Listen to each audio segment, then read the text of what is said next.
Estamos ao vivo. Boa noite a todas e todos. Estamos dando início a uma nossa sessão, a quarta sessão extraordinária. Enfim, como de praxe, cumprimentando também aqueles que nos acompanham no nosso plenário virtual e aqueles que nos acompanham pela TV IAB. Como de praxe, a fim de permitir o melhor acompanhamento daqueles, especialmente com deficiência visual, farei uma breve descrição. Meu nome é Sidney Sanches. Eu sou homem, de pele branca, cabelos castanhos, olhos castanhos, estatura média. Hoje uso um terno azul marinho com uma gravata rosa, meio alaranjada. Uso óculos, tenho um nariz grande. Do meu lado direito, o secretário-geral, doutor Jorge Folena, e do meu lado esquerdo, a doutora Edmê, nossa diretora secretária.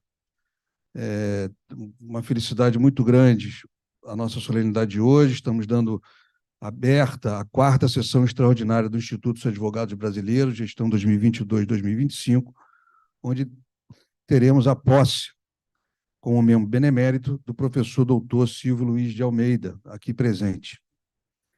É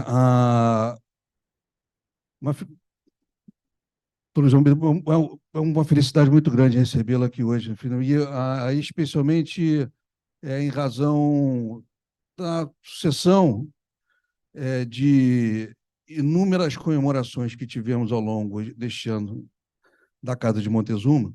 Esse ano nós completamos 180 anos. 180 anos de uma tradição de defesa, né, dos direitos fundamentais, dos direitos humanos, enfim, de um processo, né, de inclusão severo e verdadeiro.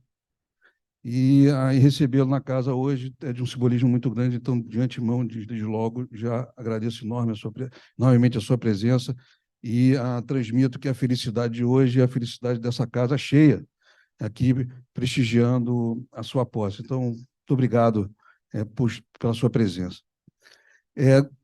Eu convido para compor a mesa, né, o nosso batonier, doutor Luciano Bandeira, presidente da Ordem dos Advogados Brasil do Rio de Janeiro,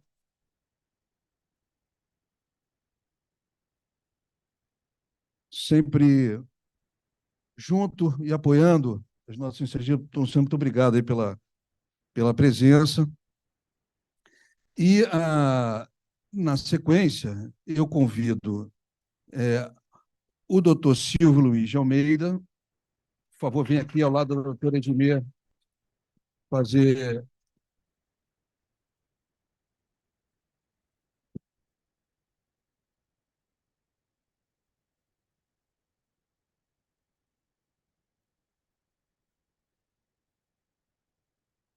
E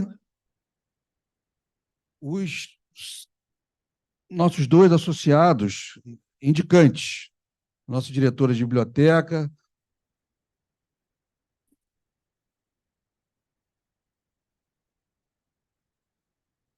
doutora Márcia Diniz, e o nosso sempre glorioso confrade, doutor Cagé.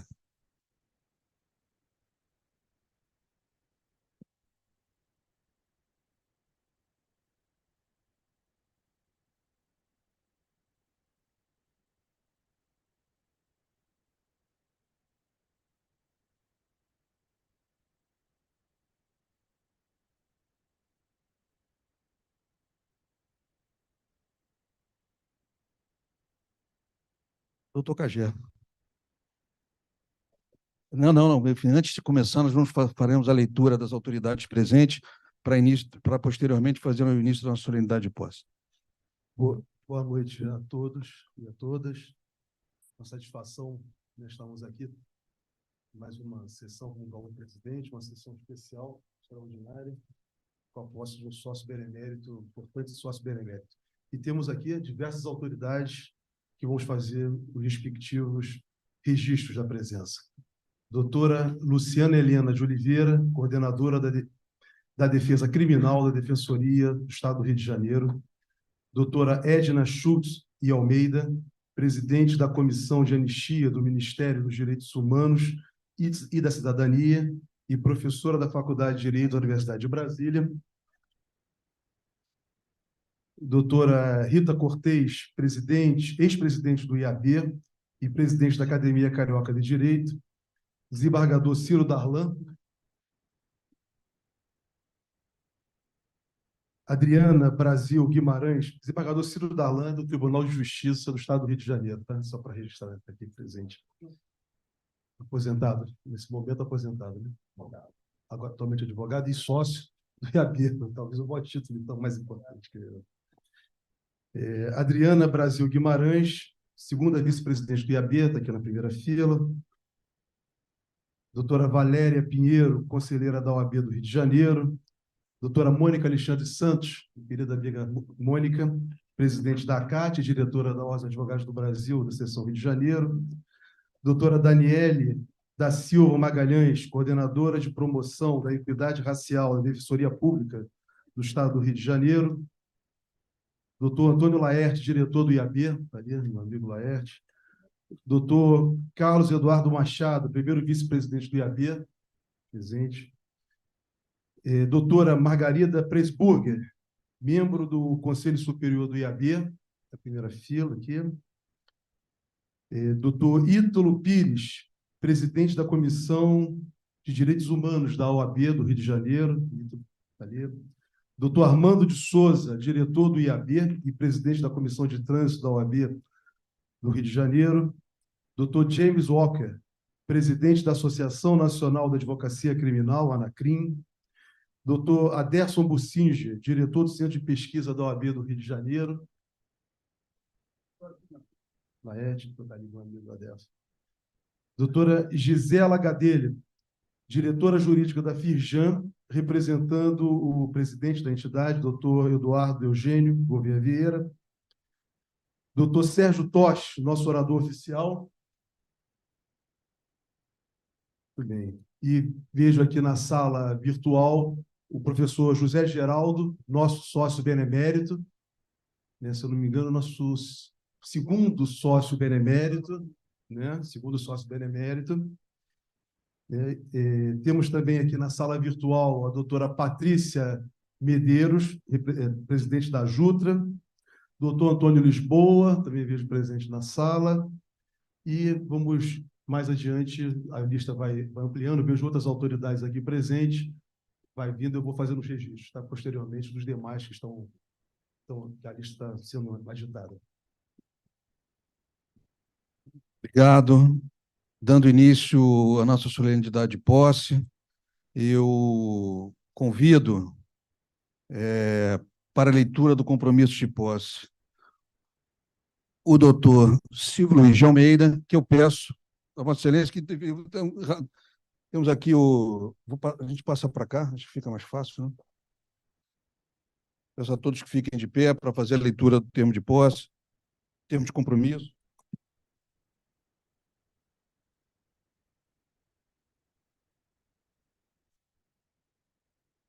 Compromisso de posse. Prometo cumprir com dedicação os deveres de membro do Instituto dos Advogados Brasileiros, contribuindo para a realização de seus fins através do estudo do direito, difusão dos conhecimentos jurídicos e culto à justiça. Recebo o seu compromisso, seja muito bem-vindo à Casa de Montezuma.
Convido agora os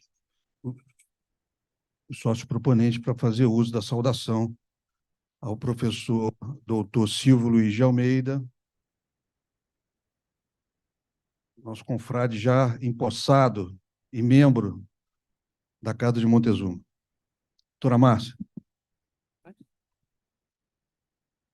Senhor presidente Sidney Sanches, caros e caras integrantes dessa mesa qualificadíssima de hoje, que cumprimento na pessoa da querida e competente amiga Edmê Conceição Ribeiro,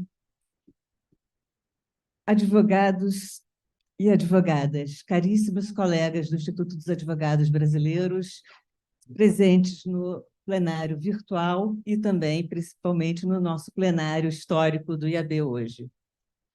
Eu estou extremamente emocionada, eu vou ler.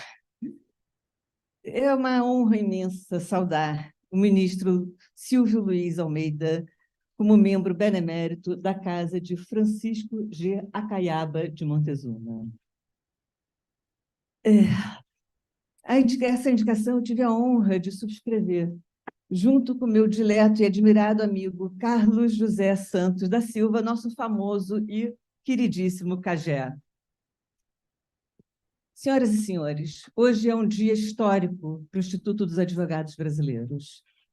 Falo em nome de todos os membros do Instituto, quando digo que estamos em festa pelo privilégio de acolher, na mais antiga instituição jurídica das Américas, uma figura de tamanha relevância no cenário nacional contemporâneo.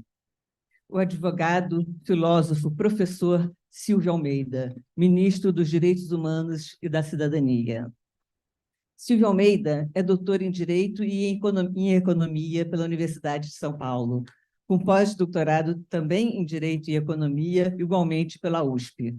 É mestre em Direito Político pela Mackenzie e bacharel em Direito e em Filosofia. Professor e pesquisador das mais respeitadas universidades do país, nosso novo sócio benemérito é também diretor do Instituto Luiz Gama, presidente do Centro de Estudos Brasileiros e do Instituto para a Reforma das Relações Estado e Empresa. Na linha de suas pesquisas acerca do pensamento social brasileiro, assim como da relação entre direito, Estado e racismo, o professor Silvio Almeida publicou, entre outras grandes obras, O que é Racismo Estrutural, em 2018, e Racismo Estrutural, em 2019, que popularizaram o conceito no Brasil e o consagraram como pensador brasileiro contemporâneo da questão do racismo. Em seus livros, nosso membro benemérito apresenta o racismo como um fenômeno complexo, que não pode ser analisado senão em sua relação intrínseca com a história e com outros elementos da vida social, como a economia, o direito, a política e o próprio imaginário popular. Há de se pensar o racismo para além de atos individuais, questões comportamentais ou eventual mau funcionamento institucional, mas sim como característica histórica, fundamental e estruturante da sociedade contemporânea. As reflexões propostas pelo professor Silvio Almeida são especialmente importantes no momento atual, de tentativa de reconstrução nacional, em meio a um período marcado por retrocessos e pelo desenfreado avanço neoliberal, que reforça a cultura de extermínio daqueles que não servem ao poder constituído e à economia que o mantém. Hoje, voltamos a falar em igualdade racial, paridade de gênero, justiça social, políticas afirmativas, reparação histórica. Voltamos a pensar no projeto de Brasil que desejamos construir. Nosso novo membro benemérito assumiu a responsabilidade da investidura do cargo público com a proposta de ser resistência e oposição à barbárie por meio da valorização da vida, em oposição à política de morte que estava em vigor, como disse seu belíssimo discurso de posse. E como ministro de Estado, Silvio Almeida vem mostrando atuação firme e contundente em respostas ao desmonte que vinha sendo feito por governantes anteriores. Entre outros admiráveis projetos, o ministro Silvio Almeida iniciou a Caravana dos Direitos Humanos, destinada a dialogar com a sociedade civil e propor medidas para a superação das violações de direitos das pessoas privadas de liberdade. No último dia 17, o ministro Silvio Almeida esteve no Complexo de Curado, em Pernambuco, e afirmou que o problema dos sistemas prisionais, abre aspas, é um problema de todos nós, cidadãs e cidadãos brasileiros. Também no âmbito da segurança pública, após casos de violência policial em São Paulo, no Rio e na Bahia, o ministro solicitou reunião extraordinária com o Conselho Nacional dos Direitos da Criança e do Adolescente, e nessa reunião foi proposta a criação de um programa nacional para o combate à letalidade policial frente à situação descrita como calamitosa e inaceitável.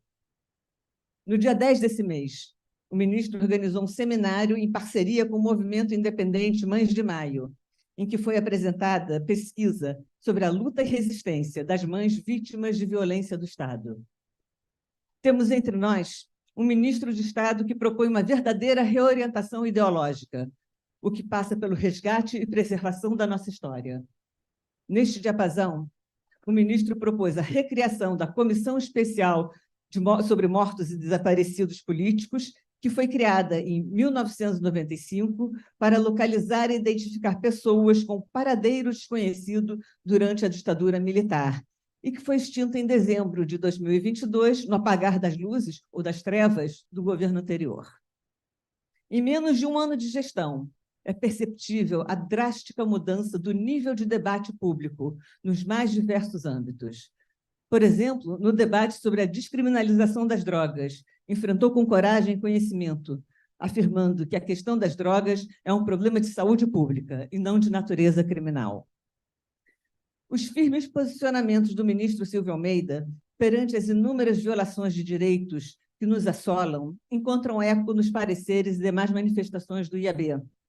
E sua dedicação à defesa dos direitos humanos representa muito para a casa de Francisco G. Acaiaba de Montezuma. Professor Silvio Almeida, estamos verdadeiramente muito felizes com a sua chegada. O primeiro sócio benemérito negro do Instituto. Uma conquista tardia, mas muito bem-vinda e ansiada.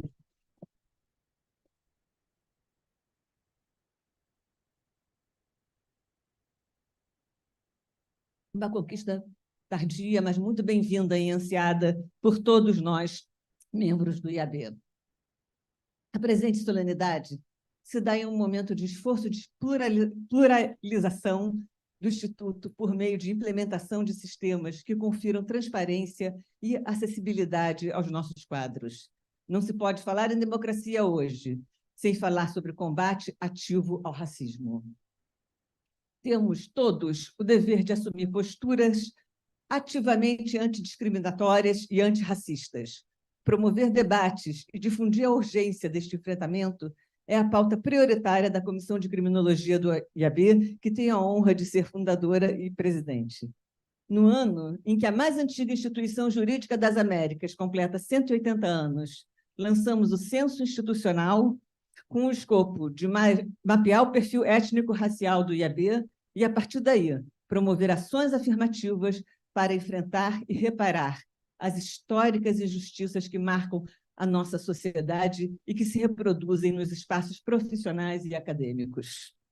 Ministro Silvio Almeida, é uma grande satisfação recebê-lo no nosso panteão de sócios beneméritos, cuja seleta composição nos honra e aos quais cumprimento na pessoa do caríssimo professor José Geraldo de Souza Júnior, que está conosco aqui hoje virtualmente, incansável defensor de um direito engajado que sirva de instrumento para alcançar a justiça social e que fará uma breve saudação em nome de todos, e mesmo sem tê-las ouvido, faço minhas palavras que serão ditas pelo querido e admirado José Geraldo. Mais do que oportuna, engrandecedora e honorável, sua presença na casa, professor Silvio Almeida, é necessária. Tê-lo conosco enriquece nossa instituição, robustece nossos debates jurídicos e potencializa nosso comprometimento com a transformação social. Como judia, não posso deixar de mencionar as manifestações antissemitas que afloraram nos últimos dias, inclusive de pessoas que sempre se posicionaram a favor da concretização de direitos humanos. Essa experiência tem me mostrado que nem sempre nos sensibilizamos com a dor do outro e que a alteridade e a empatia são fundamentais na luta antidiscriminatória e antirracista. É nosso dever trabalhar por uma sociedade menos injusta, e isso passa pelo reconhecimento das diversas e profundas desigualdades que permeiam, inclusive, instituições como o IAB. Nossa finalidade estatutária é a promoção da defesa dos interesses da nação, da igualdade racial, das garantias individuais e coletivas, dos direitos humanos, sociais e de outros direitos fundamentais previstos na Constituição da República. Ministro e professor Silvio Almeida, a intransigência defesa política e acadêmica dos direitos referidos no artigo 2º do nosso Estatuto o fazem merecedor da honraria de se tornar, a partir de hoje, membro benemérito da Casa de Francisco G. Acaiaba de Montezuma. Quero agradecer especialmente, ministro, a sua esposa, Edneia Oneia, e a sua pequena filha, Anezu, que cedem generosamente o precioso tempo de convivência familiar para as nobres e importantes causas a que se dedica Silvio Almeida. Nesse contexto, não posso deixar de mencionar, além de todas as notórias qualidades do nosso empossando, sua doçura e delicadeza no trato. Mas sobre esse lado afetivo do Silvio, que nos cativa de imediato e para sempre, ninguém melhor do que o também cativante Cagé para falar. Muito obrigada, estimado confrade, por aceitar nosso convite. É um privilégio passar a compartilhar esse espaço de diálogo do IAB, com tão respeitado intelectual, capaz de traduzir sua produção de conhecimento socialmente engajada em verdadeira potência política. Ministro Silvio Almeida, seja muito bem-vindo ao Instituto dos Advogados Brasileiros.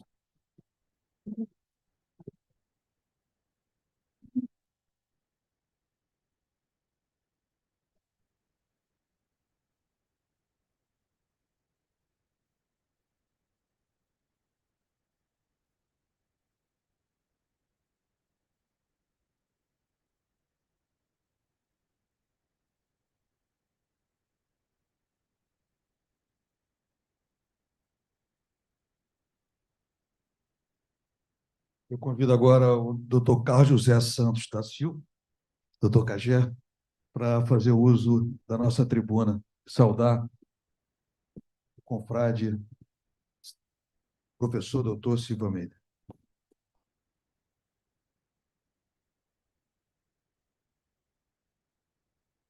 Prezadas senhoras, senhores, amigos, amigas, eu vou iniciar minha fala fazendo minha autodescrição também. Eu sou um homem branco, uso óculos, careca. Estou usando um terno azul marinho, gravata azul marinho, uma camisa branca e um lenço de 3 pontas. Presidente Sidney Sanches, meu presidente Luciano, também um querido amigo aqui de tantas batalhas. Nossa querida diretora Edmeda Conceição, que sempre nos recebe com esse olhar afetuoso e um abraço e palavras de carinho. E muito especial também minha querida amiga Rita Cortez, minha sempre presidente, uma guerreira também dos direitos humanos aqui e da justiça social. Rita, um beijo. Então, em nome desses aqui, eu cumprimento todos os demais amigos aqui do IAB nesse momento tão especial. Minha saudação ao querido ministro Silvio de Almeida será breve. A Márcia Diniz já passou todos os títulos acadêmicos e feitos desse homem que é admirado, não só na academia e política, mas também como brilhante advogado nas áreas do direito empresarial, do direito econômico tributário e dos direitos humanos. Minha saudação será ao amigo Silvio, nascido na cidade de São Paulo em 1976, filho de Dona Verônica e do falecido senhor Lorival, mais conhecido como Barbosinha, ex-goleiro do Corinthians. É casado com a encantadora Neia e pai da pequena Anesu. Vocês sabem que ela recebeu esse nome, que é uma coisa maravilhosa. O significado dela, Deus está conosco. Só mesmo Silvio de Almeida e Neia, para colocar um nome tão bonito, isso demonstra toda a sensibilidade e o coração que tem esse homem. O Silvio é um homem excepcionalmente bom, que sempre deseja o melhor para todos que o rodeiam. Tem sempre o olhar e uma palavra de carinho para todos que o procuram. E é impressionante isso. É verdade. Silvio é um ser iluminado que foi admitido ao nosso IAB para trazer luzes a todos nós. Estou emocionado para virar as páginas aqui, viu, Silvio? Eu conheci o Silvio há alguns anos, quando nossos destinos se cruzaram por ocasião da criação do projeto Incluir Direito, o projeto de César, que fala sobre a inserção do negro no mercado de trabalho. Cujo projeto pedagógico é importante sempre destacar isso. Tem as mãos desse homem. Eu acho que por isso é o caminho do sucesso do nosso projeto Incluir Direito. Fui abençoado por sua amizade. Quando estava encerrando seu período como professor e pesquisador na Columbia University, nos encontramos em Nova York e juntamos nossas famílias para celebrar a amizade. No dia seguinte, como um verdadeiro mestre, fiz questão de levar meu filho para conhecer a universidade, nos apresentando cada canto daquele importante centro de estudos. Sonhamos juntos. Ah, e tem um detalhe, e ainda me deu umas dicas dos lugares para ouvir um bom jazz, né, que vale a pena pegar essas dicas com ele também, viu? Além de professor e filósofo e advogado, é um amante da música. Vou contar para todo mundo. Foi guitarrista da banda de rap metal Delito e professor de música, de guitarra.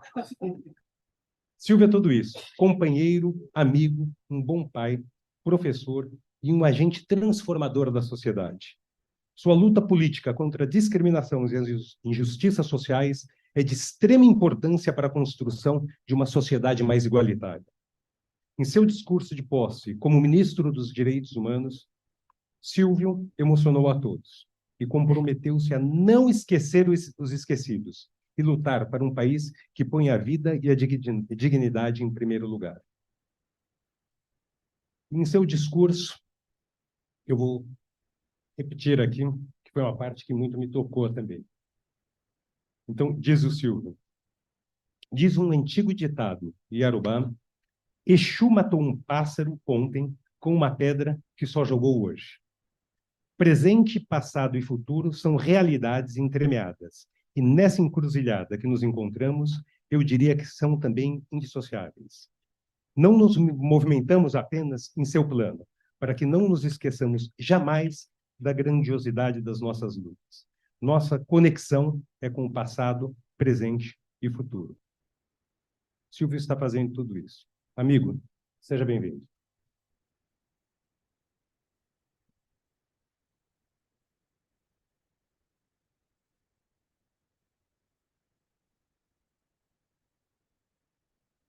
Eu não vou falar assim.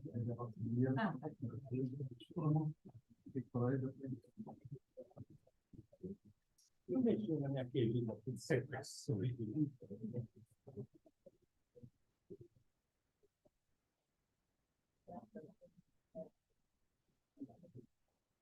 Eu convido o professor Zé Geraldo para fazer uma saudação em nome de todos os confrades, beneméritos e de todos os associados e associadas do Instituto dos Advogados Brasileiros. Professor Geraldo, a palavra é sua. Presidente Sidney Sanches, com muita honra e me sentindo muito distinguido, né, que cumpre o protocolo nesse breve enunciado, uma vez que o memorial e o discurso de elogio já foram brilhantemente proferidos pelos confrades Márcia Diniz e Carlos José Santos da Silva.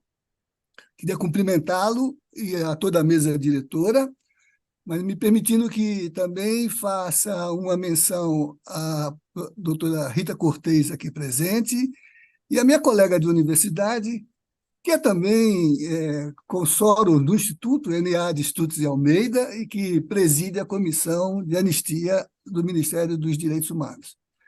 E, finalmente, saudar, né, o membro benemérito, ministro Silvio Almeida, professor, por este momento muito auspicioso, né, que marca os 180 anos do IAB. Eu não sei se o ministro sabe, mas em 180 anos somos 4 beneméritos.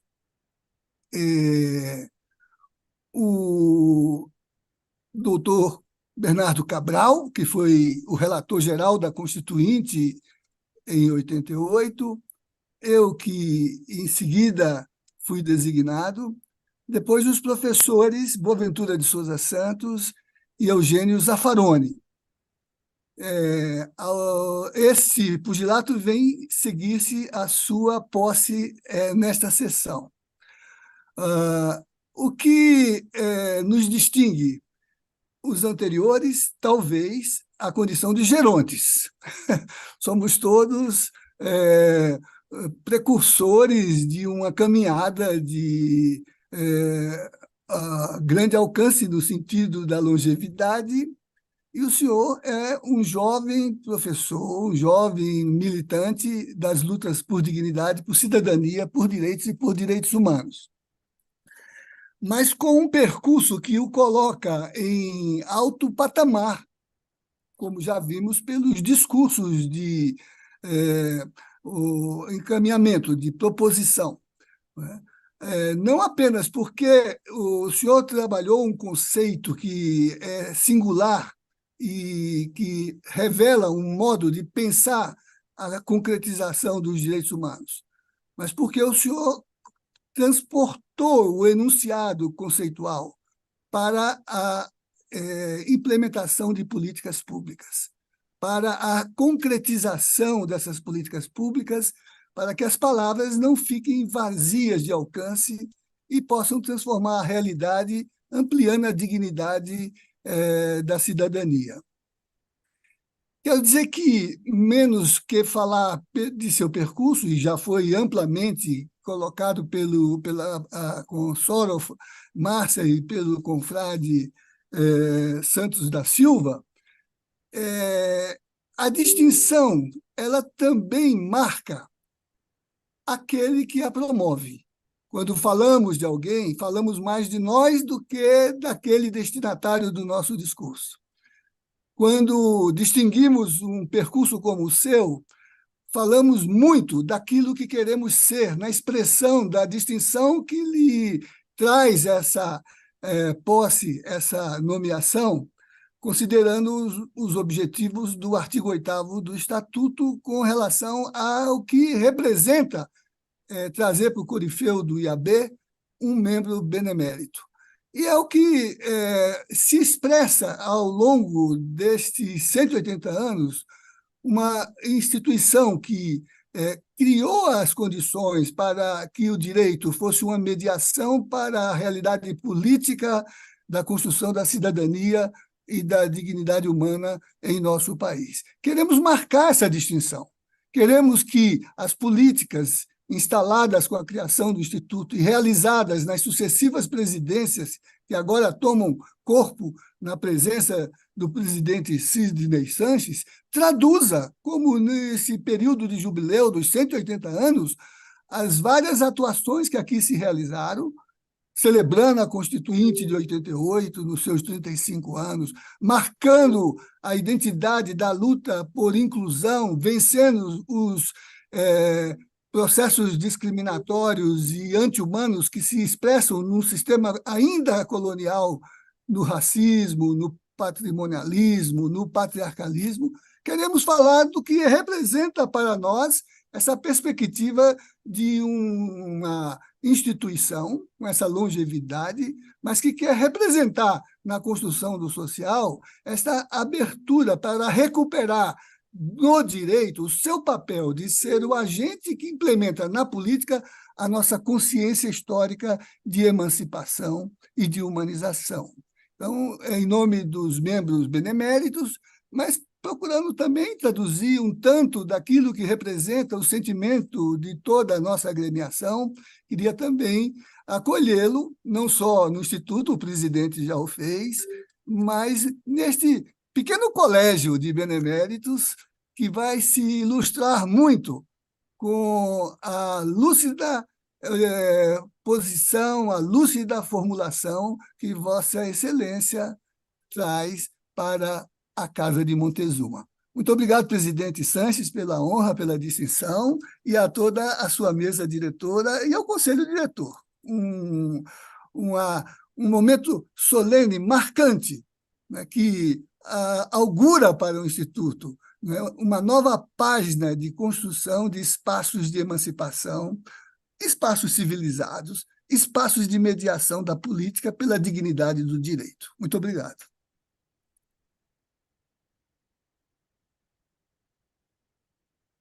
Obrigado, professor José Geraldo. A linda manifestação, traduzindo com firmeza e clareza todos os objetivos, todo o sentido da luta de 180 anos do Instituto dos Advogados Brasileiros. Muito obrigado pela sua fala. Eu convido o nosso batonier para falar em nome da Advocacia Fluminense, Advocacia Nacional, e saudar o confrade, ministro Silvio Luiz de Almeida.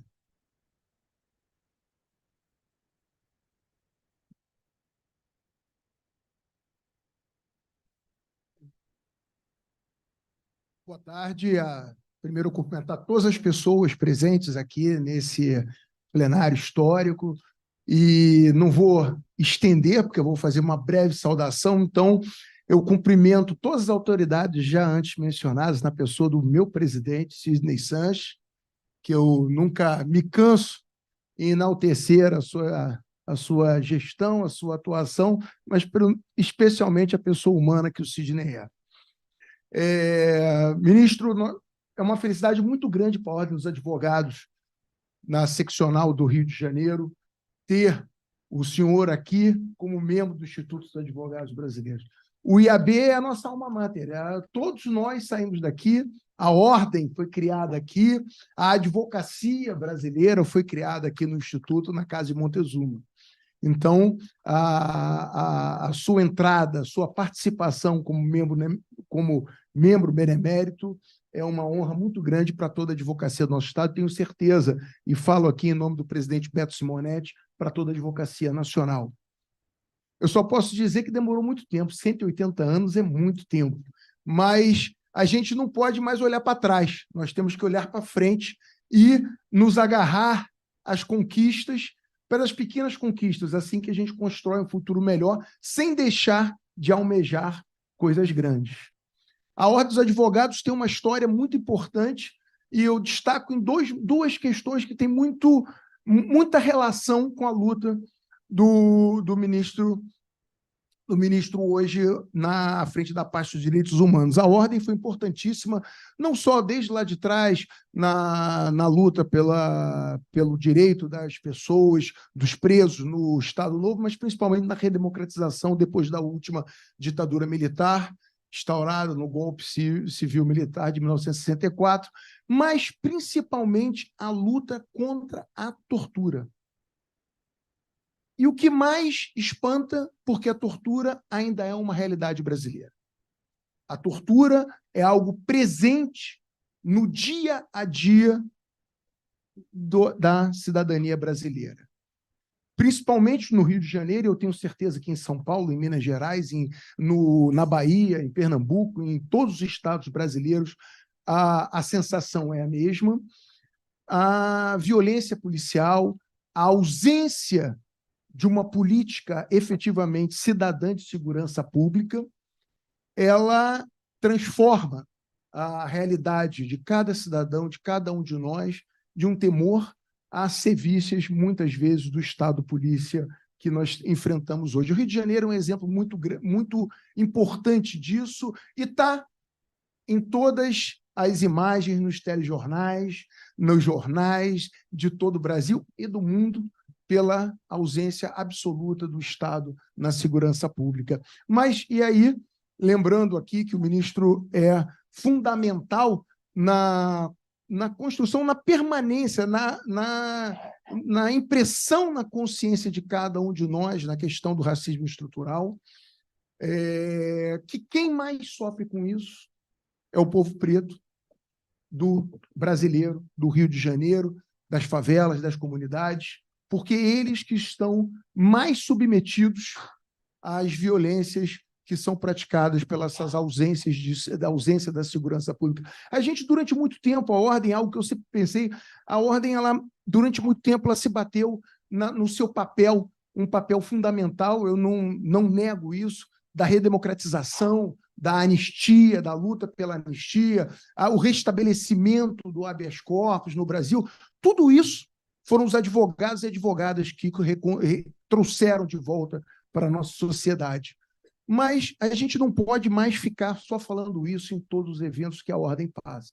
Nós temos que olhar para frente, olhar para temas atuais, temas que, se a gente não consegue despertar nas pessoas a empatia, porque direitos humanos é muito isso, a empatia, de nós percebermos que todos, seja qual for sua condição, a situação, ela tem o direito àquelas garantias fundamentais, aquelas garantias fundamentais de todo ser humano.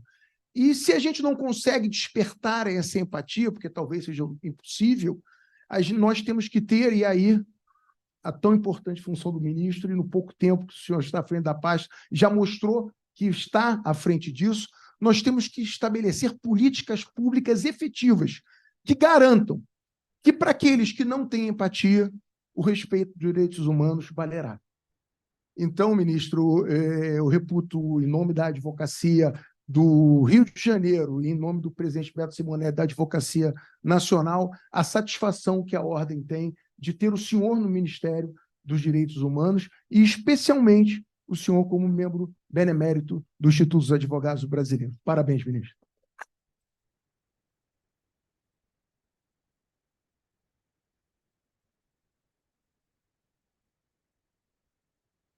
Passar a palavra ao ministro, passar a palavra ao doutor Jorge Folena para a leitura das autoridades presentes. Acrescentando.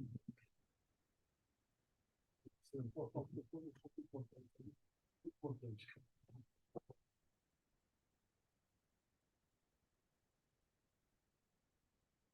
Registrando as demais autoridades Patrícia Cardoso Maciel Tavares, defensora pública geral do Estado do Rio de Janeiro. Doutora Leila Pose Sanches, diretora cultural e da Escola Superior do Instituto dos Advogados Brasileiros.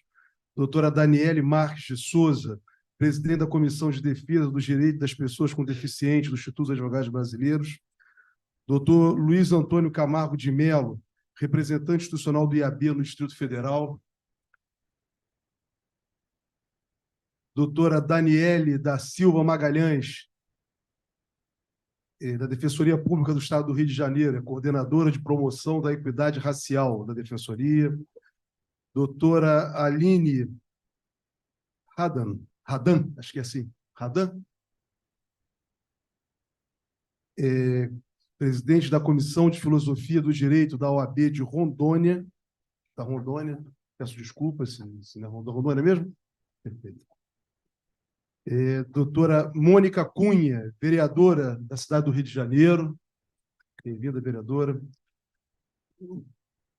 Doutora Maria Carmen, também defensora pública do Estado do Rio de Janeiro. Doutor Maurício Mota, procurador do Estado do Rio de Janeiro. Doutor Humberto Adame, está ali festejado, doutor Adame, presidente da Comissão de Igualdade Racial do Instituto dos Advogados Brasileiros. Doutora Kátia Tavares, diretora da revista do IAB, está ali quietinha. Está quietinha. Doutor João Manuel de Lima Júnior, vice-presidente da Comissão de Direito Empresarial do IAB. Doutora Giovana Carvalho, diretora de comunicação da OAB de Petrópolis. Desembargadora Federal Simone Schreiber, do Tribunal Regional Federal da Segunda Região, Schreiber? Schreiber, perdão, peço Vê que desculpas. foi uníssono, né, Simone? Foi uníssono. Doutor Marcos Vinícius Cordeiro, está ali, presidente da Comissão de Direito Coletivo do Trabalho e Direito Sindical do Instituto dos Advogados Brasileiros. Marcos Palermo, membro pesquisador do Instituto Geográfico Histórico Brasileiro do Rio Grande do Sul. E o nosso doutor Sérgio Riera, diretor de aperfeiçoamento legislativo do IAB. Demais autoridades que fizerem registro, iremos posteriormente fazer aqui. Obrigado. Dando continuidade à nossa solenidade, eu passo a palavra ao empossado, confrade do Instituto dos Advogados Brasileiros, professor doutor Silvio Luiz de Almeida, para fazer uso da tribuna, já na qualidade de confrade pela primeira vez.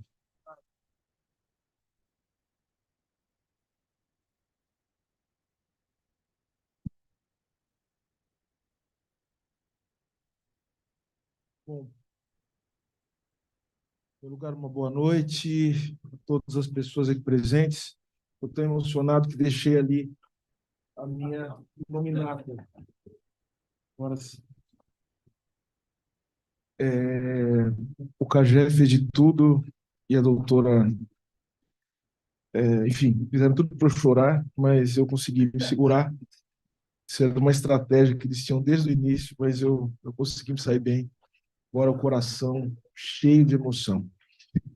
Eu preciso agradecer algumas pessoas e, ao fazer... Ministro Silvio, é normal se emocionar e normal chorar, então pode ficar à vontade. Sim. Não, eu sei. Semanalmente nós temos emoção e choro. Eu sei, e é por isso que eu estou achando muito estranho que eu não chorei até agora. Então, porque por algum motivo eu acho que eu tenho aqui uma missão muito especial, né? Diante de tudo que foi dito, diante do significado desse dia de hoje na minha vida pessoal, mas eu acho que mais do que isso, o significado do dia de hoje para essa instituição tão importante para o Brasil, para todos nós. Então, eu quero começar agradecendo, presidente. Agradecendo em seu nome e agradeço a todas as pessoas que aqui estão. Eu acho que essa casa é uma casa que tem uma relação muito grande com um dos pontos fundamentais que mobilizam todo o pensamento sobre direitos humanos. Esta aqui é uma casa de memória. É importante dizer isso. Isso aqui é um receptáculo das grandes questões nacionais, mas é também um receptáculo das grandes disputas pela humanidade que se travaram na história do Brasil. Então, não é à toa que uma instituição chega a 180 anos, porque ela, de alguma maneira, ela sempre, periodicamente, renova o seu compromisso com esta ideia de ser um lugar de preservação da memória, onde as grandes questões nacionais são debatidas para que se chegue à verdade, para que nós possamos pensar os grandes parâmetros da justiça que podem mobilizar o país e para que, imposto isso tudo, nós possamos ter políticas de não repetição de todas as tragédias que nos assolaram. Então, eu acho que este momento, eu não chego aqui sozinho, quero falar, isso que é muito importante, mas chego carregando a expectativa de muitas pessoas e eu espero fazer jus, eu espero ser digno da honra que me foi concedida. Então, presidente, quero agradecê-lo, presidente doutor Sidney Limeira Sanches, é em seu nome, portanto, que eu faço esse agradecimento. Quero agradecer também ao doutor Jorge Rubem Folena de Oliveira, que é o secretário-geral do Instituto dos Advogados Brasileiros, a doutora Edmé Conceição, secretária adjunta do IAB, muito obrigado, uma honra estar ao lado da senhora. É um grande, para mim, é um momento muito auspicioso, como disse o doutor Zé Geraldo Souza Júnior, então é uma honra muito grande. Aqueles que propuseram essa homenagem, a doutora Márcia Diniz e ao doutor Carlos José Santos da Silva, a quem carinhosamente todos nós chamamos de Cagé, meu agradecimento aos dois queridos amigos, pessoas que eu levo no meu coração. Muito obrigado. Esse dia não será esquecido, não será esquecido. Quero agradecer também à desembargadora, a doutora Simone Schreiber, muito obrigado pela sua presença. A defensora pública geral do Rio de Janeiro, Patrícia Cardoso, querida amiga. Ao presidente da secção do Rio de Janeiro, da Ordem dos Advogados do Brasil, Luciano Bandeira. A minha colega de trabalho, né, presidente da Comissão de Anistia, professora da Universidade de Brasília, da Faculdade de Direito, MA Estudos de Almeida. Muito obrigado pela sua presença, professora. A professora que é uma estudiosa do IAB, né, a quem todos nós bebemos para entender também todo esse processo que leva uma instituição como essa a chegar aos seus 180 anos. Muito obrigado, professora, pelo seu trabalho no Ministério, inclusive.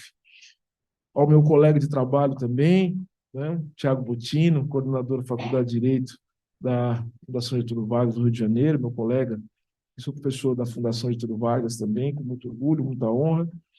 E, em nome dessas pessoas, eu cumprimento a todos os meus colegas, agora confrades, os advogados, advogadas, todos os membros do Poder Judiciário aqui presentes, demais autoridades, senhoras e senhores.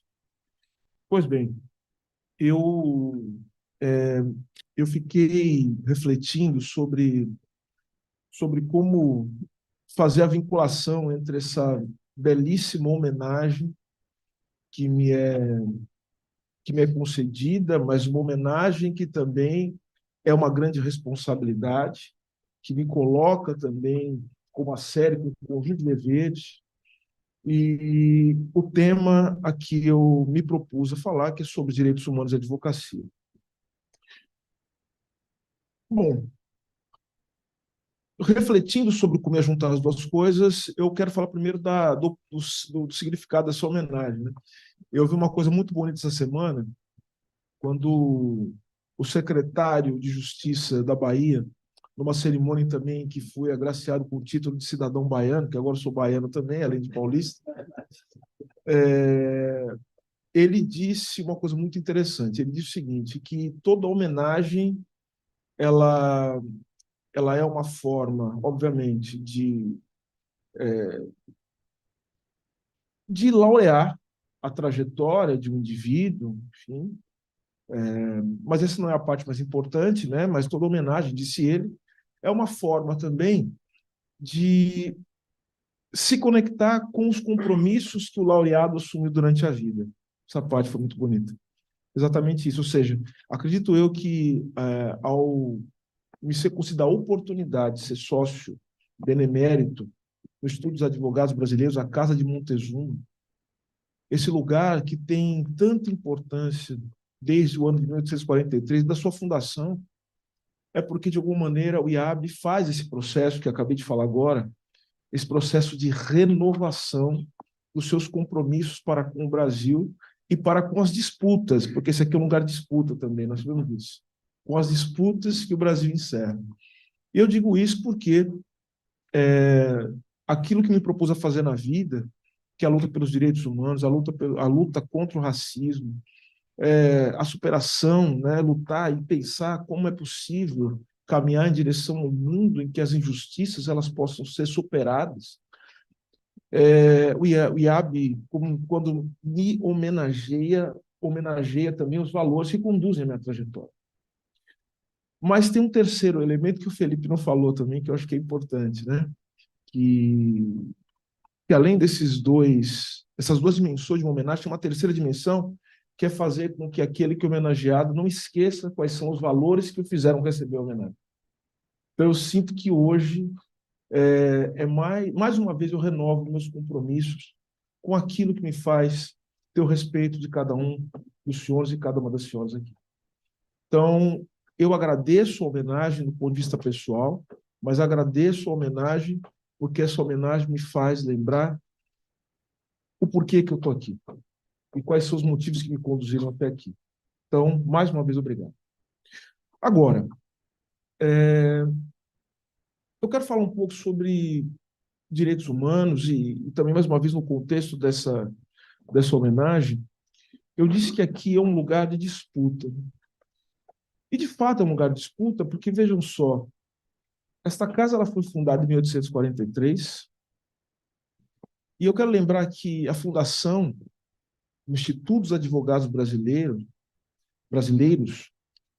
na esteira da fundação dos primeiros cursos jurídicos no Brasil, não é um movimento aleatório, nem uma coisa simplesmente contingencial. Se trata de um movimento que remonta à reflexão sobre a formação social do Brasil.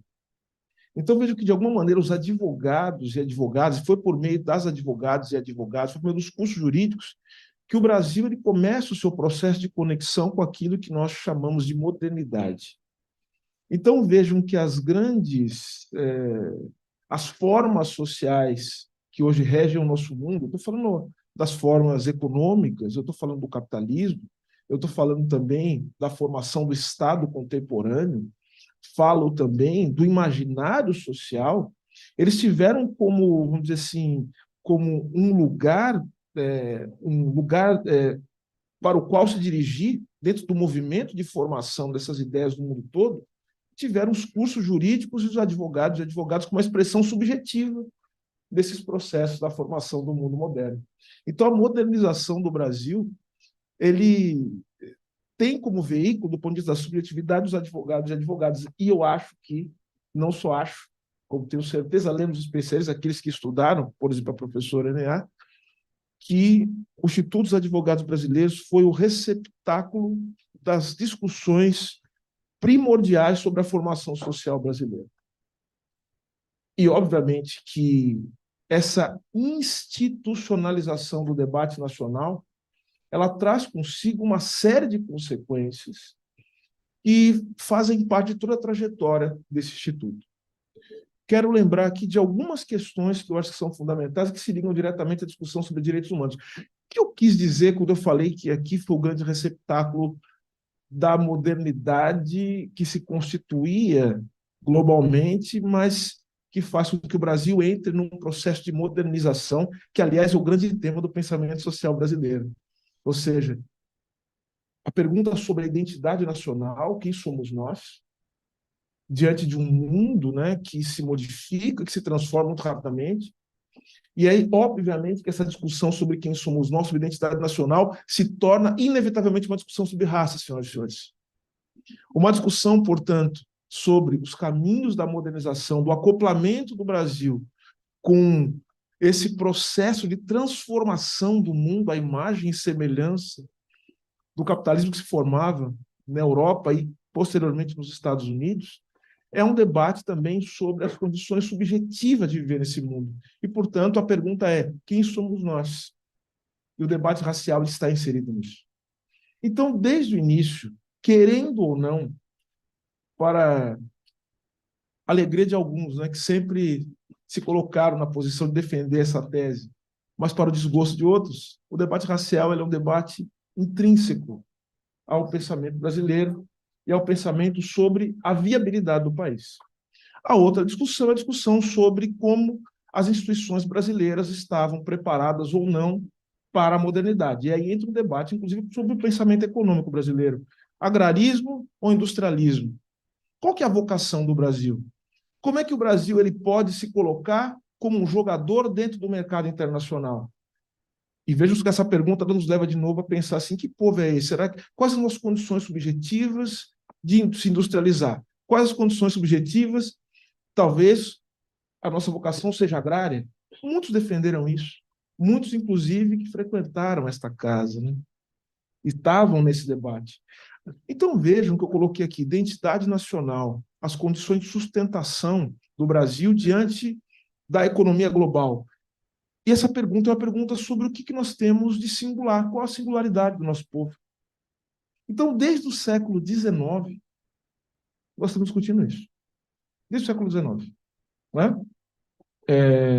No século XX, o que nos marca muito é a obra do Gilberto Freire em torno disso, mas antes dele já existia uma discussão sobre isso, e essa discussão é uma discussão que é feita por juristas.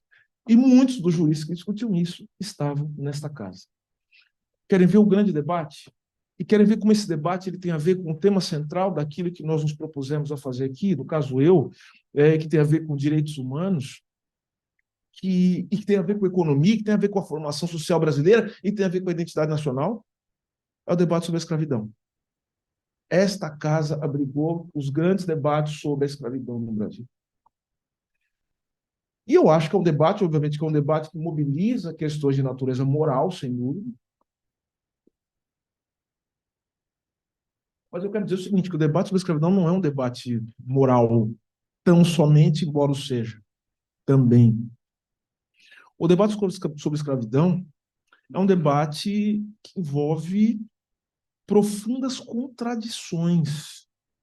E eu quero ficar nessa palavrinha contradição, porque o que sustenta um país, principalmente diante das intempéries da modernidade, e o que faz sólidas as instituições num mundo atravessado por uma desigualdade que o estrutura, porque o nosso mundo é um mundo em que a desigualdade ela é um elemento estrutural, é a capacidade das instituições de absorver as contradições.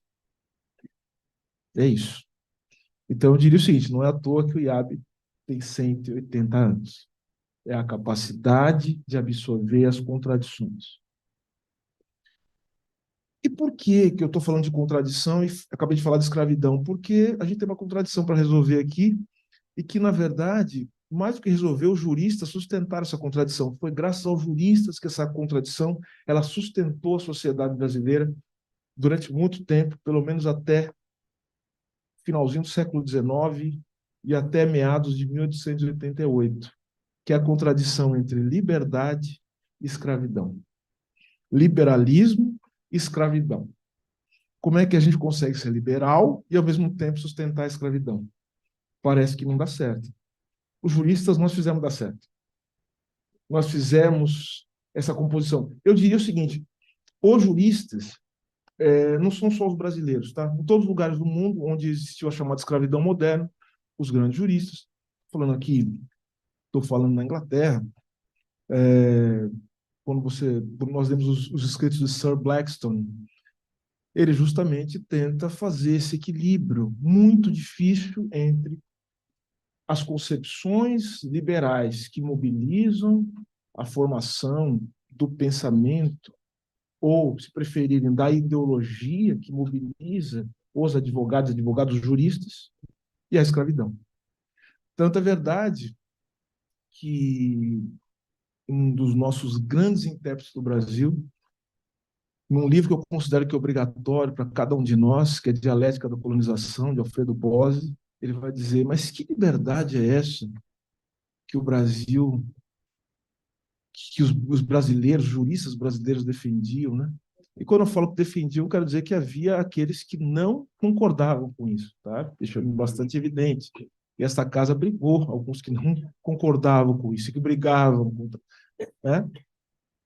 E perderam, né? Mas veja, num determinado momento, mas depois acabaram ganhando. Ele dizia que a liberdade a que nos referíamos, a liberdade que foi institucionalizada, era a liberdade de comprar e vender terras, a liberdade de votar e ser votado quando você tinha a renda necessária para isso, o voto censitário, e a liberdade de comprar e vender escravos. Então vejam que a liberdade ela precisou ser juridicamente construída.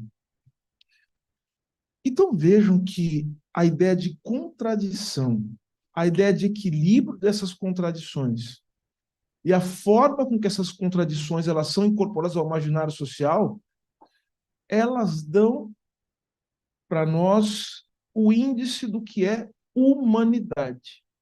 A humanidade, portanto, é justamente esse campo de disputa entre essas contradições, que no final das contas tem um impacto profundo sobre quem vive e quem morre, quem fica preso e quem está solto, quem vive com dignidade e quem não vive. Vejam, isso é uma disputa constante. Esta casa, portanto, foi palco das grandes disputas sobre a concepção de humanidade que se instauraram nas instituições e no imaginário social brasileiro. Aqui nós tivemos o maior de todos, Teixeira de Freitas, mas tivemos também Caetano Soares, tivemos também Perdigão Malheiro. Então, vejam só, senhores e senhores, esse é um lugar de contradições. E é um lugar em que as contradições elas puderam ser institucionalizadas. Não é à toa que Gilberto Freire, em Casagrande Senzala, ele traz o conceito que, para ele, é o conceito que define a sociedade brasileira e a sociabilidade brasileira. É o conceito-chave de toda a obra do Gilberto Freire, inclusive está nos títulos dos seus principais livros, né? Casagrande e Senzala, Sobrados e Mucambos, Ordem e Progresso. Por que os títulos são assim? Porque, para ele, o conceito fundamental que define a sociedade brasileira, mas não só brasileira, outras também, mas o Brasil ele tem as suas particularidades em relação a isso, melhor, a sua singularidade, porque ele é romântico, tem um romantismo aí. É antagonismo em equilíbrio. O Brasil ele produziu uma dinâmica institucional que produziu antagonismos equilibrados. Casagrande e Senzala, Sobrados e Mucambos, modernidade e conservadorismo. E é impressionante como nós, advogados, conseguimos incorporar na mesma subjetividade modernidade e conservadorismo. Então, senhoras e senhores, eu acho que estar dentro dessa casa, ao lado de pessoas como o professor José Geraldo Souza Júnior, e eu estou muito honrado de fazer parte desse rol dos beneméritos, né, junto com o professor Eugênio Raul Zaffaroni. Enfim, para mim é muito honroso porque uma casa ela consegue debater, incorporar contradições sem ruir, justamente quando ela tem uma inteligência e ela tem pessoas que são capazes justamente de transformar esses conflitos em proposições para o país, quando elas são capazes de se renovar. Então, eu quero dizer que aqui também, e por isso mais um motivo pelo qual estou honrado, essa casa abriga, desde os seus primórdios, o que de mais primoroso, de mais sofisticado a inteligência jurídica nacional produziu. Aliás, se a gente for falar de inteligência jurídica nacional, cultura jurídica nacional, é por causa do IAB. É por causa dessa casa. Esta casa produziu o que a gente pode chamar de cultura jurídica nacional. É um lugar de pensamento, de reflexão, é um lugar de propostas, é um lugar em que as grandes inovações, olha que interessante, as grandes inovações do debate jurídico, naquilo que ele tem de mais profundo, ele teve vez. Né? Eu falei da escravidão. Mas, além da escravidão, nós tivemos um debate também muito, mas muito duro e muito sério aqui, isso já foi dito, sobre a ditadura. Sobre a ditadura. Aqueles que se curvaram diante dela tinham assento aqui também. Mas aqueles que não se conformavam também tiveram assento aqui também. Então, houve uma discussão muito séria sobre isso. E no campo da na redemocratização, nós tivemos também a incorporação de uma série de temas fundamentais para o pensamento jurídico e político nacional e que foram aqui tratados de maneira pioneira. Alguns exemplos. Aqui, sobre, salvo engano, a presidência de Ricardo Lira, Herman Baeta, se discutiu globalização. A questão ambiental ela foi tratada aqui dentro. A violência policial, as chacinas de Vigário Geral, o IAB se pronunciou sobre isso. Sobre a Candelária, o IAB falou sobre isso. E eu acho que é justamente essa capacidade de falar sobre temas como esse, de incorporar esses temas ao debate jurídico nacional, entendendo como parte de um processo permanente de humanização, de formação de uma humanidade que pode, inclusive, se oferecer como modelo para o restante do mundo, num momento de crise como esse. É isso que faz uma instituição como essa ter 180 anos. E é justamente essa capacidade, presidente, que fará com que essa instituição caminhe em direção aos seus próximos 180 anos. Essa capacidade permanente de renovação, de mudança, de rompimento com paradigmas, de preservar sua ideia inicial, aquela que está no seu fundador, Montezuma, aquela ideia de fazer do IAB um lugar em que se possa pensar os grandes problemas do Brasil, as grandes questões do Brasil, as grandes questões que possam oferecer alternativas institucionais para a sociedade brasileira, em contato, em diálogo permanente com o mundo circundante. Então, se me permite, agora eu vou usar da minha condição de benemérito. Eu tenho algumas sugestões para as quais eu acho que nós podemos, sobre as quais podemos refletir, obviamente, que vão ser objeto de muita discussão, mas que, de alguma maneira, renovam alguns compromissos que esta casa ela faz, como eu já disse, desde o início da sua trajetória, desde a sua fundação. Presidente, confrades, colegas, amigos e amigas. Hoje, acredito que 3 questões devem nos mobilizar de maneira absoluta. A primeira delas, eu diria que se refere às condições jurídico-políticas para a nossa soberania econômica. O caminho para o desenvolvimento econômico e social do Brasil. O caminho para que nós possamos romper com a dependência econômica que nos caracteriza e que nos traz como legado a desigualdade. A desigualdade que nos mata, a desigualdade que nos fragiliza profundamente. Eu digo isso porque nós vamos ter que discutir se nós queremos ter um país que acolhe todos os brasileiros que precisam ou se nós vamos ter um país que abandona os seus. Então, nós vamos ter que pensar sobre o fortalecimento dos direitos sociais. Nós vamos ter que, inevitavelmente, pensar sobre as condições de trabalho precário que são oferecidas aos brasileiros. Eu não sei se é viável, presidente, demais pessoas, uma sociedade em que jovens têm que ficar submetidos a um regime de trabalho de 14, 15 horas por dia, rodando num carro, numa moto, sem qualquer tipo de proteção social. Eu não sei se isso é viável.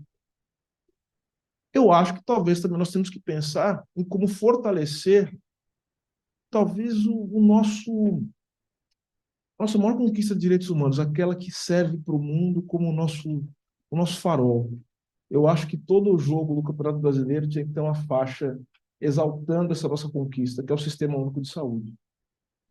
Nós temos que fortalecer o Sistema Único de Saúde, o sistema de proteção social. Nós não podemos abandonar as pessoas. O abandono das pessoas está nos colocando nas garras daquilo que torna impossível a advocacia, que é o fascismo. O fascismo, ele se alimenta da miséria e da falta de esperança. Se nós formos capazes de oferecer uma alternativa para as pessoas, nós vamos afundar em fogo e sangue. A história vai envolver.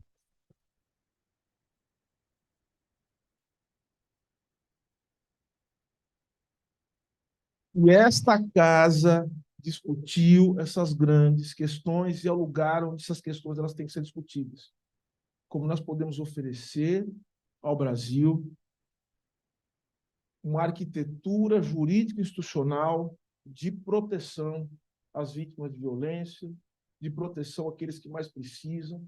Como é que nós podemos construir, dentro daquilo que nos cabe, presidente, né? Que é o direito, a institucionalidade, mais aquela que não se descola da política, nós podemos oferecer ao Brasil uma arquitetura jurídica e institucional da solidariedade. Esse é um dos pontos. Acho que é muito importante que nós possamos pensar nisso. O segundo ponto, todos estão interligados, mas estou dividindo só para fins de organização da minha fala, nós precisamos fortalecer a democracia. E quando eu falo de fortalecer a democracia, eu falo que nós precisamos ir além do momento especial do voto. É um momento especial que nós temos que preservar e valorizar. Mas democracia não é só isso, sabemos todos nós. A democracia é a valorização e a promoção do sistema ou da participação popular nos processos de decisão política. O Brasil é um país que cria uma série de dificuldades para que as pessoas participem das decisões que afetam a sua própria vida, principalmente quando se tratam de questões econômicas. Nós precisamos, portanto, criar o espaço político da participação social. Vejam, é uma ilusão completa acreditar que a participação social, que a democracia se faz sem tempo e espaço. Nós precisamos criar o tempo da política e o espaço da política. Sem tempo e espaço não se faz política. E para que haja tempo e espaço da política, nós temos que abrir os caminhos institucionais para que as pessoas possam participar. E aí vejo a importância de lutar contra as formas de precarização do trabalho. Um grande sociólogo, filósofo britânico chamado Terry Eagleton, né? Terry Eagleton fala o seguinte: às vezes as pessoas não participam não é só porque elas querem, porque estão apáticas, é porque elas são tão exploradas no trabalho, não tem tempo, que, na final das contas, elas não conseguem nem imaginar, e vejam, esse é um ponto importante, imaginar a possibilidade de participar ativamente da vida política. Nós estamos destruindo o imaginário social. Destruindo. E o terceiro ponto também, que não esgota os outros dois, obviamente, que há possibilidade para outros, é aquilo que eu tenho sempre dito, é a luta contra o racismo. A luta contra o racismo é uma luta que envolve todas as outras anteriores, ou seja, com racismo não tem democracia, com racismo não tem desenvolvimento econômico. Sem desenvolvimento econômico e sem democracia, não existe possibilidade de lutar contra o racismo. Então, nesse sentido, a luta contra o racismo, a luta contra todas as formas de discriminação, para nós é fundamental. E esta casa é o lugar certo para pensar isso, sabe por quê, presidente? Porque é aqui que as grandes sínteses elas podem ser feitas. Os reducionismos eles podem ser combatidos. Muitos dizem que a luta contra o racismo, a luta contra o sexismo, a luta contra a LGBTfobia, enfim, todas as formas de discriminação contra grupos sociais historicamente discriminados é uma forma de dividir o Brasil, de dividir a luta política.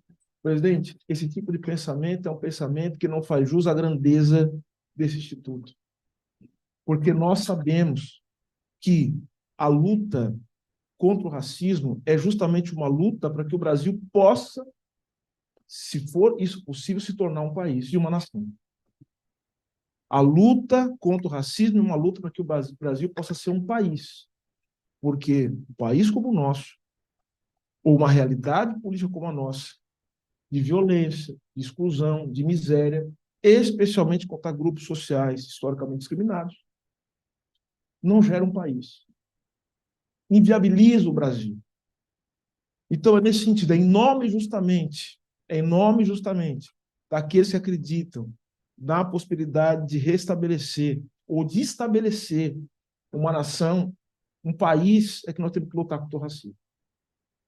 É uma luta que nos une, não que nos divide. Nós vamos ter que entender isso. Tem uma série de percalços, de problemas, de questões que não se esgotam na grandeza das ações afirmativas. É mais do que isso que eu estou falando. Mas nós vamos ter que pensar isso. E eu estou muito feliz de ter mais um lugar para poder pensar, e pessoas da mais alta qualidade para poder me ensinar, para que juntos possamos construir um país.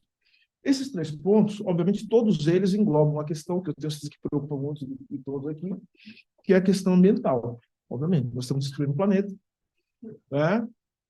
E se o planeta for destruído, nada disso vai fazer sentido, né? Então, acho que esse também é um ponto importante.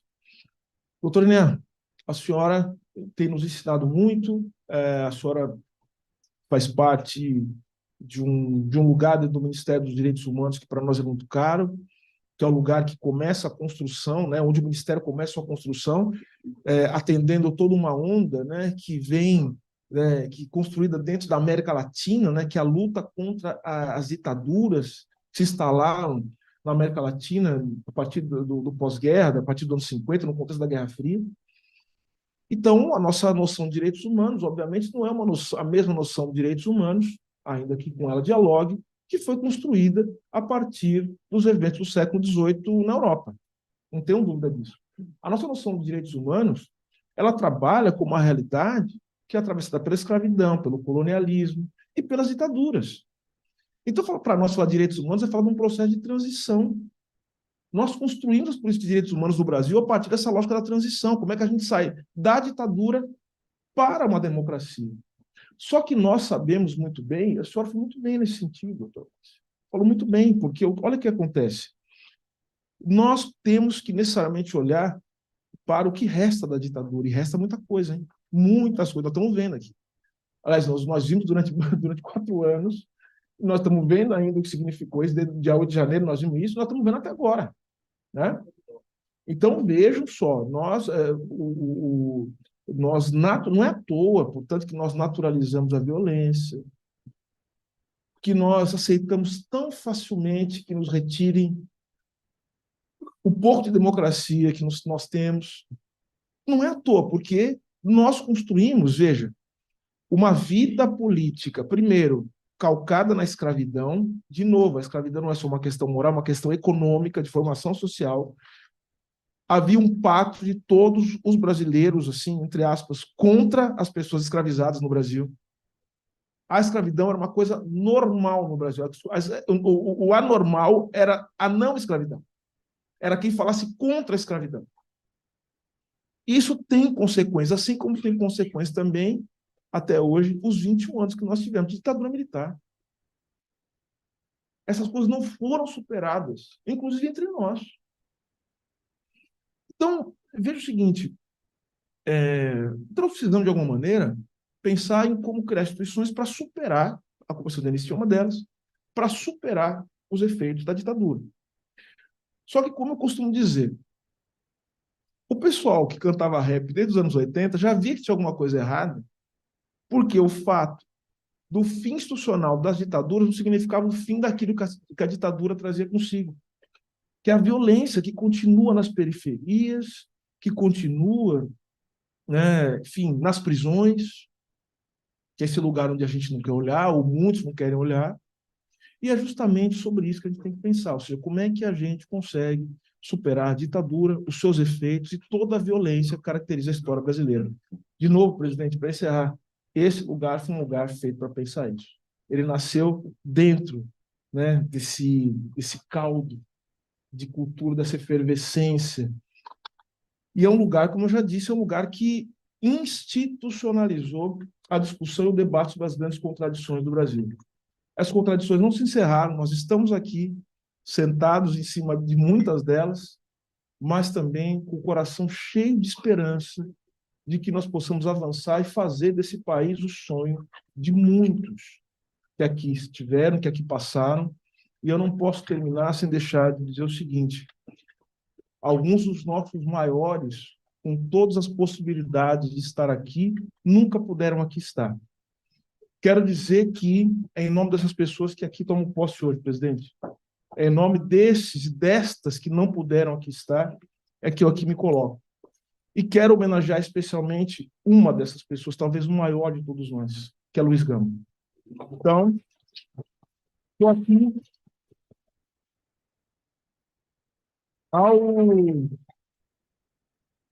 ao tomar posse como membro benemérito do Instituto dos Advogados Brasileiros, eu trago comigo Luiz Gama. Então, viva Luiz Gama, viva os advogados do Brasil, viva o Brasil. Muito obrigado a todos aqui.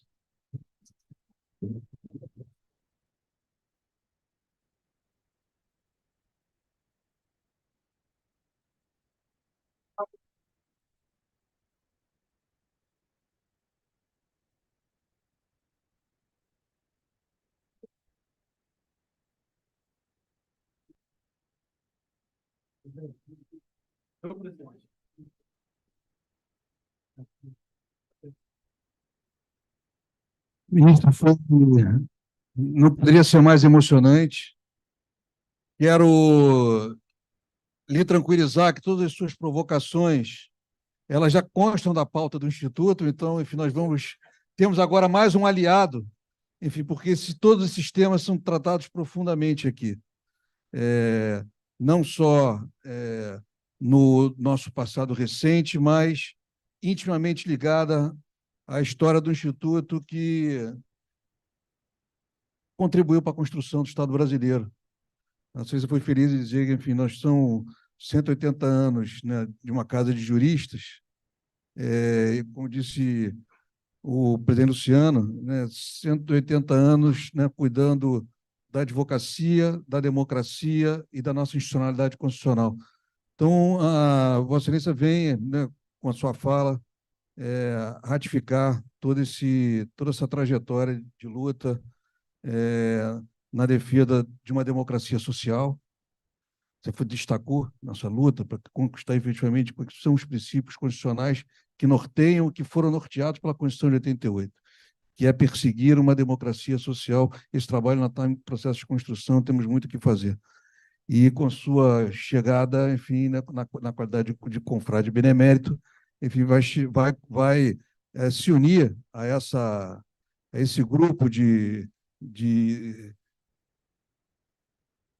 senioridade, celebridade para a nossa casa. Então, eu fico muito feliz em... Bom, Márcia me pediu para falar sobre a medalha Luiz Gama, né? A medalha, nós temos aqui, Luiz Gama é anterior à fundação do Instituto, né? E o Instituto tem um reconhecimento da importância que Luiz Gama teve, né, no papel da nossa tradição histórica de defesa das liberdades. Temos uma medalha conferida àqueles que têm sua vida dedicada e destinada à luta dos direitos humanos.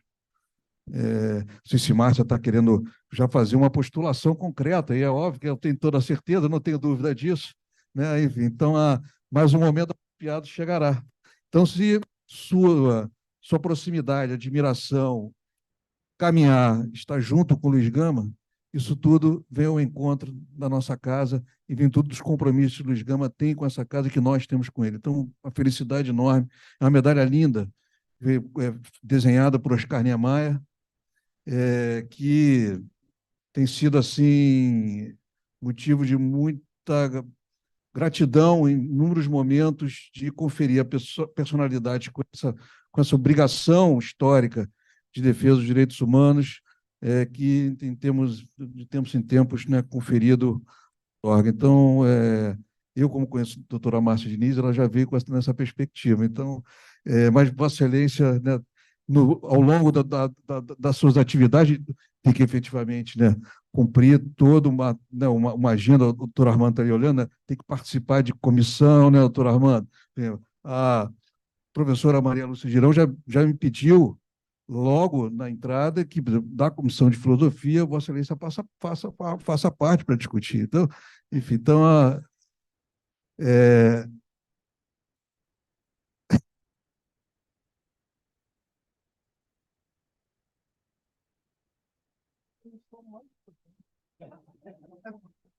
professora Maria Lúcia já garantimos, entendeu?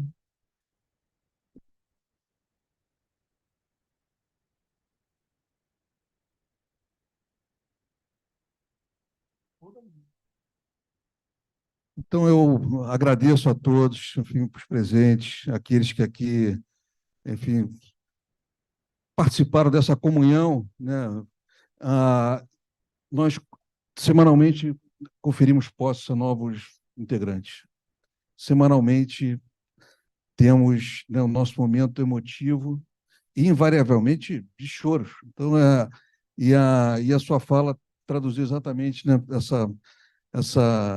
esse carinho que todos têm com a nossa instituição e a importância que ele tem para o país e para a defesa dos direitos fundamentais. Muito obrigado, ministro. Eu dou por encerrada a sessão. Muito obrigado a todos.